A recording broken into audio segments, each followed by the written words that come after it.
Hi, this is Amar Raja Naresh, Faculty of Bioscience from Srikakulam. ఈ వీడియోలో మనం intermediate second year botany అణుజీవ శాస్త్రంలోని అత్యంత కఠినమైన అంశమైన లాక్ ఓపెరాన్ గురించి డిస్కస్ చేద్దాం. చాలా కష్టమైన అంశం, జాగ్రత్తగా వినండి. వీడియో ప్రారంభించే ముందు ఒక చిన్న అంశం అండి. School assistant total biology videos 6th నుంచి ఇంటర్మీడియట్ వరకు వీడియోస్ కానీ మీకు కావాలనుకుంటే నరేష్ బయోసైన్స్ అనే యాప్ అనేది ప్లేస్టోర్లో ఉంది. ప్లేస్టోర్లోకి వెళ్ళి నరేష్ బయోసైన్స్ యాప్ డౌన్లోడ్ చేసుకొని అతి తక్కువ ధరకే వీడియోస్ను పొందగలరు. SGT biology videos, all competitive biology videos కూడా యాప్లో అందుబాటులో తక్కువ ధరకే ఉన్నాయండి, గమనించండి. నరేష్ బయోసైన్స్ యూట్యూబ్ ఛానల్లో వీడియోస్ చూసి వీడియో చూస్తున్నప్పుడు పక్కన తెలుగు అకాడమీ టెక్స్ట్ బుక్ పెట్టుకొని వీడియో చూడొచ్చు. 100% తెలుగు అకాడమీ టెక్స్ట్ బుక్ అంశాలు. క్లియర్ కదండి? చూద్దాం ఒకసారి. Lock operon. లాక్ ఓపెరాన్ను అనే భావనను మొట్టమొదటిగా ప్రతిపాదించినది ఎవరంటే ఫ్రాంకియస్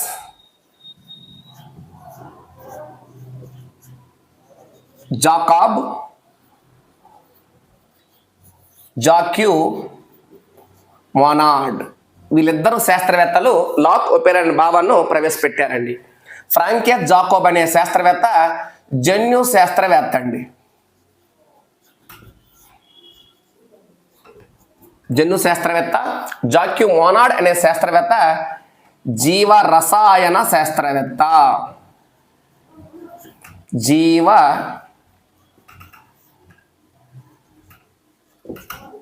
రసాయన శాస్త్రవేత్త. వీళ్ళు ఏం చేశారంటే అనులేఖన దశలో జన్యు నియంత్రణ గురించి వీళ్ళు విశదీకరించారు. అనులేఖన దశలో జన్యు నియంత్రణ ఏ విధంగా జరుగుతుందో చెప్పారండి. కేంద్రక పూర్వజీవులు యాక్చువల్గా. లాక్ ఓపెరాన్ అంటే ఏంటో ముందు చూద్దాం. లాక్ అంటే అర్థం లాక్టోజ్ అండి. లాక్టోజ్ ఓపెరాన్ అండి. ఓపెరాన్ అంటే అర్థం చూడండి ఒక్కసారి. ప్రోటీన్ల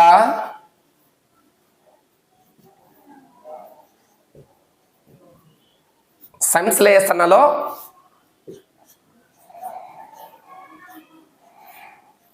సమన్విత నియంత్రణ ప్రమాణం. కోఆర్డినేటెడ్ కంట్రోల్ యూనిట్ అండి. ప్రోటీన్ల సంశ్లేషణలో సమన్విత నియంత్రణ ప్రమాణం. ఇది మనకి టెక్స్ట్ బుక్ లాస్ట్లో ఇచ్చాడండి. ఓపెరాన్ అంటే ఏమిటనేది చూద్దాం, అలా అర్థమవుతుంది. అయితే మామూలుగా లాక్ ఓపెరానే కాదండి, వేరు వేరు రకాల ఓపెరాన్లు కూడా ఉన్నాయి. ఒకసారి ఇక్కడ రాస్తాను చూడండి ఒక్కసారి. ఇది టిఆర్పి ఓపెరాన్ అండి. అంటే ట్రిప్టోపాన్ ఓపెరాన్. అదేవిధంగా ఏఆర్ఏ ఓపెరాన్ అండి.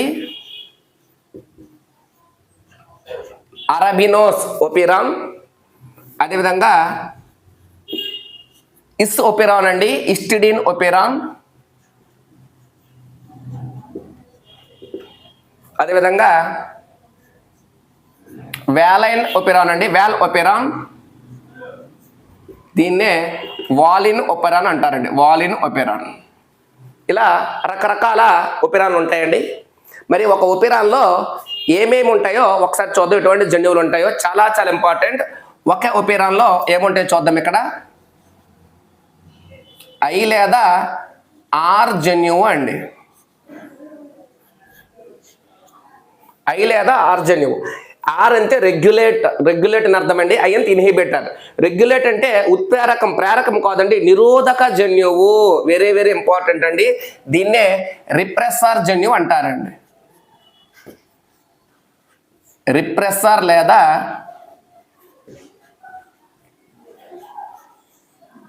నిరోధక జన్యువు. ఇదేం చేస్తుందంటే రిప్రెసర్ ప్రోటీన్ను తయారు చేస్తుందండి. రిప్రెసర్ ప్రోటీన్ను, నిరోధక ప్రోటీన్ను తయారు చేస్తుంది. క్లియర్ కదండి? కరెక్ట్ అబ్జర్వ్ చేయండి.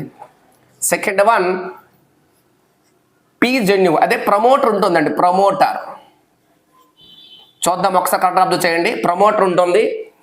ఈ ప్రమోటర్ యొక్క విధి ఏంటంటే ఆర్ఎన్ఏ పాలిమరేజ్ అనే ఎంజైమ్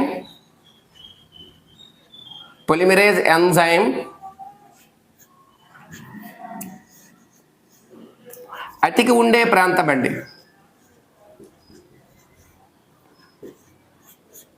అతకబడే ప్రాంతం. మీరు అలా అనులేఖనం కూడా చూస్తే వీడియో అర్థమవుతుందండి. ఓకేనండి. నెక్స్ట్ ఇక్కడ ఆపరేటర్ జన్యు ఉంటుందండి. ఆపరేటర్, ఇది ఆపరేటర్ చూడండి. నిరోధక ప్రోటీన్,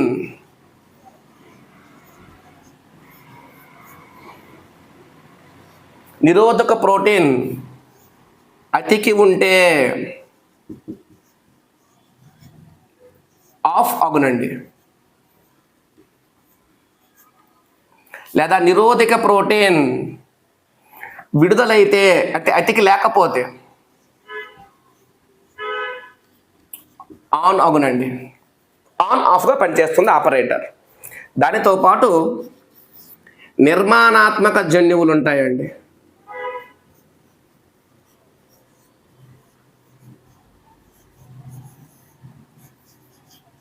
ఎందుకంటే ఈ లాకోపెరిన్ అనేది పాలిసిస్ట్రానిక్ అండి.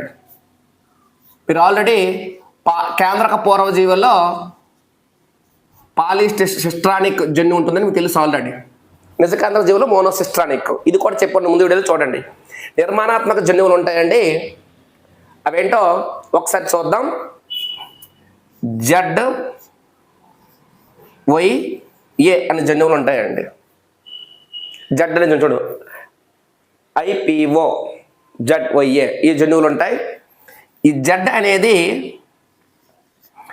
బీటా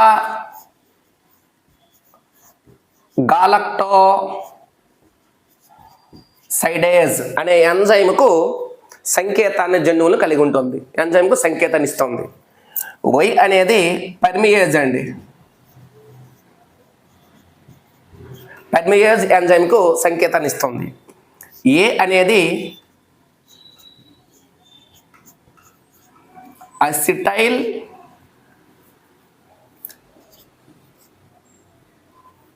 ట్రాన్స్ అసిటిలేజ్ అండి. అసిటైల్ కాదు, ట్రాన్స్ అసిటిలేజ్ అనే ఎంజైమ్కు సంకేతాన్ని ఇస్తుంది. ట్రాన్స్ అసిటిలేజ్ అనే ఎంజైమ్కు సంకేతాన్ని ఇస్తుంది. ట్రాన్స్ అసిటిలేజ్ అనే ఎంజైమ్కు సంకేతం ఇస్తుంది ఏ అనే జన్యువు. ఇది టోటల్గా లాకోపెరిన్ యొక్క నిర్మాణంలో ఉంటాయండి. చూడండి ఒక్కసారి. బీటా గెలక్టోసైడేజ్, పర్మియేజ్, ట్రాన్స్ అసిటిలేజ్ మీకు తెలిసి ఇప్పుడే చెప్పాను, ఇంతకు ముందు వీడియోలో మీకు ఉంటుంది. బీటా గెలక్టోసైడేజ్ అనేది ఏం చేస్తుందంటే లాక్టోజ్ అనే డైసాకరైడ్ను గ్లూకోజ్ గెలక్టోజ్ అనే మోనోసాకరైడ్గా మారుస్తుంది. పర్మియేజ్ ఏం చేస్తుందంటే లాక్టోజ్ ప్రవేశానికి తోడ్పడుతుంది. అంటే లాక్టోజ్ ప్రవేశం అంటే ఈకోలై బ్యాక్టీరియా పరిసరాల్లో గ్లూకోజ్ అయినప్పుడు అది లాక్టోజ్ ఈకోలై శరీరం లోపలికి వెళ్ళాలి. అలా ఈథరీసే కొలై శరీరంలోనికి లాక్టోజ్ను పంపేటట్టు చేసేది పర్మియేజ్లు. క్లియర్ కదండి? కాన్సెప్ట్ కరెక్ట్గా చూడండి. ఇప్పుడు ఒకసారి దీని స్ట్రక్చర్ ఏ విధంగా పనిచేస్తుందో పేరు ఒకసారి చూద్దాం. కాన్సెప్ట్ కరెక్ట్గా చూడండి, కరెక్ట్గా అర్థం కావాలండి, లేకపోతే ఇబ్బంది పడతాం. కరెక్ట్గా అబ్జర్వ్ చేయండి. ఇక్కడ చూడండి ఒక్కసారి. లాకోపెరిన్ అనేది ఐ జన్యువు, ప్రమోటర్, ఆపరేటర్, జడ్ జన్యువు, వయ్యి, ఇది ఏ. క్లియర్ కదండి? క్లియర్? ఇప్పుడు చూద్దాం ఒకసారి. మనం చాలా క్లియర్గా అర్థమవుతుంది. ఐజీన్ ఇదే ఇన్హిబిటర్ రెగ్యులేటర్. ఇది ఏం చేస్తుందంటే కాన్సెప్ట్ చూడండి. అనులేఖనం జరిపి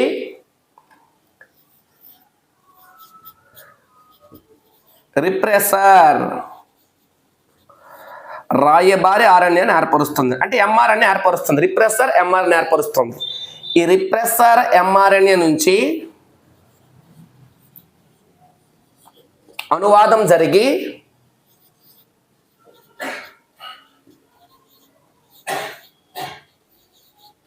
రిప్రెసర్ ప్రోటీన్ ఏర్పడుతుందండి. సింపుల్గా ఇది రిప్రెసర్ ప్రోటీన్ అనుకోండి. రిప్రెసర్ ప్రోటీన్ ఏర్పడింది. క్లియర్? ఈ రిప్రెసర్ ప్రోటీన్ అనేది ఇక్కడ ఆపరేటర్కి వెళ్ళి బంధితం అవుతుందండి. ఆపరేటర్కి వెళ్ళి బంధితమైంది రిప్రెసర్ ప్రోటీన్. ఆపరేటర్కి వెళ్ళి బంధితమైనప్పుడు ఈ ఆపరేటర్ ఏం చేస్తుందంటే ఆర్ఎన్ఏ పొలిమరేజ్ అనే ఎంజైమ్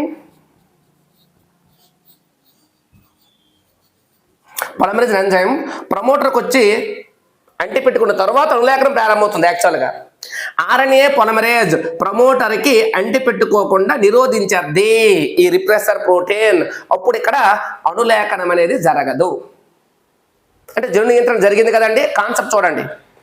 ఐజీన్ అనేది అనులేఖనం చెంది రిప్రెసర్ రైబర్ ఆర్ఎన్ఏని ఏర్పరిచి తర్వాత అనువాదం జరిగి రిప్రెసర్ ప్రోటీన్ ఏర్పడింది. నిరోధక ప్రోటీన్ అండి ఇది ఆపరేటర్కి వచ్చి బంధితమైనప్పుడు ఇది ఆఫ్ అయిపోద్ది. ఆఫ్ అయిపోయినప్పుడు ఆర్ఎన్ఏ పొలిమరేజ్ ప్రమోటర్కి వచ్చి అంటి పెట్టుకోదు. అనులేఖనం వీడియో చూస్తేనే అర్థమవుతుంది, లేకపోతే అర్థం కాదు. లాకోపెరాన్ అనులేఖనం వీడియో ముందు చూసి తర్వాత లాకోపెరాన్ చూడండి. అప్పుడు అనులేఖనం అనేది జరగదండి. అనులేఖనం జరగకపోయినప్పుడు అనువాదం కూడా జరగదు. కాబట్టి ఇక్కడ అనులేఖన ప్రారంభ దశలోనే జన్యు వ్యక్తీకరణ నియంత్రణ అనేది ఇక్కడ జరిగింది. క్లియర్ కదండి? అయితే ఇక్కడ ఎటువంటి ప్రేరకం లేదు కాబట్టి ఇక్కడ ఆపరేటర్ ఆఫ్ అయింది. ప్రేరకం లేదు కాబట్టి ఇప్పుడు ఏం చేస్తారంటే లాక్టోజ్ అనే ప్రేరకాన్ని ఇక్కడ వస్తుంది. ఈ కోలై బ్యాక్టీరియాలోకి లాక్టోజ్ అనే ప్రేరకం అనేది పర్మియేజ్ల ద్వారా లోనికి వచ్చిందండి. కాన్సెప్ట్ చూడండి. లాక్టోజ్ అనే ప్రేరకం వచ్చినప్పుడు ఏం జరుగుతుందో ఒక్కసారి కరెక్ట్గా అబ్జర్వ్ చేయండి. సేమ్ టు సేమ్ అండి. ఇది ఇలానే ఉంటుంది. మళ్ళీ ఇక్కడ వేస్తున్నాను నేను. కాన్సెప్ట్ వినాలి, లేకపోతే అర్థం కాదు.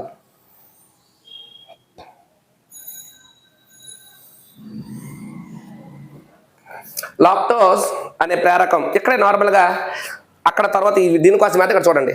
లాక్టోజ్ అనే ప్రేరకం వచ్చిందండి.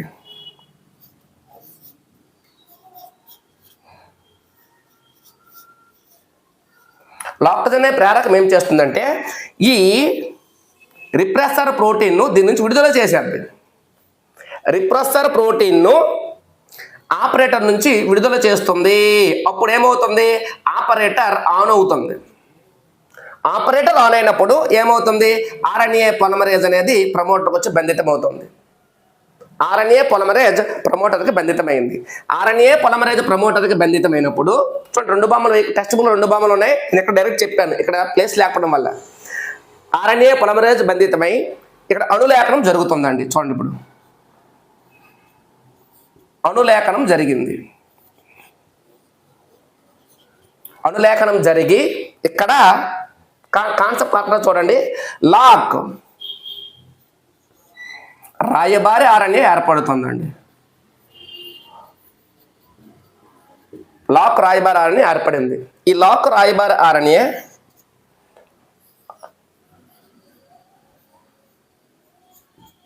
అనువాదం ప్రక్రియ జరుపుకొని ఇక్కడ చూడండి, జడ్ జీన్ నుంచి బీటా గెలక్టోసైడేజ్, బీటా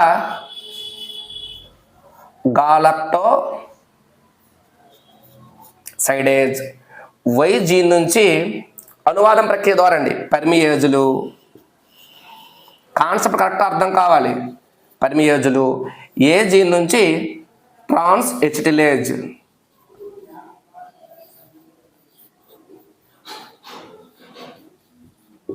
అనే ఎంజైమ్లు అనేవి అనువాదం ద్వారా ఫామ్ అవుతాయి. ఒకసారి చూడండి, మీకు సింపుల్. ఇక్కడ ఇవి జన్యువులు కదండి.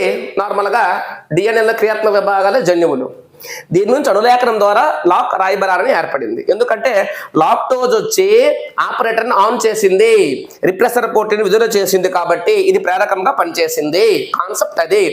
లాక్టోజ్ లేదనుకోండి, ఈ ఐ జన్యువు నుంచి ఏర్పడే రిప్రెసర్ ప్రోటీన్ దీనికి అంటి పెట్టుకొని ఆఫ్ అయిపోయి ఆర్ఎన్ఏ పొలిమరేజ్ అంటి పెట్టకుండా చేస్తుంది.